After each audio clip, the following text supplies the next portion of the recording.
రాష్ట్ర ప్రభుత్వం ప్రతి పథకాన్ని కూడా నేరుగా ప్రజలకి చేరువేయాలనే గొప్ప ఆలోచన చేసి ఇలా గౌరవ ముఖ్యమంత్రి రేవంత్ రెడ్డి గారి సారథ్యంలో అదేవిధంగా వారి యొక్క మంత్రివర్గం సహాయ సహకారాలతో రాష్ట్రం అంతా కూడా ఇవాళ అభివృద్ధి పాఠాలకు నడుస్తూ ఉంది. కాబట్టి ఈ యొక్క సంవత్సరం అయితే ప్రభుత్వం ఏర్పాటు చేసుకునే సంవత్సరాల శుభ సందర్భంగా ఇప్పుడు మీ ముందు రాధా ఒక పాట.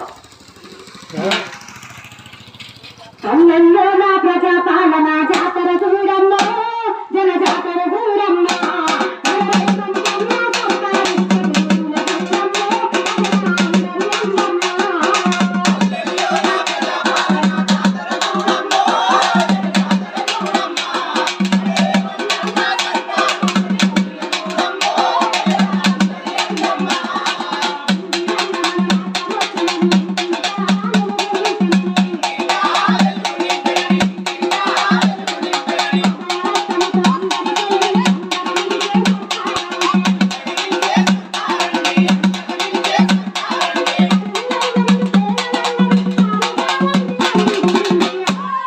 పల్లెల్లో నా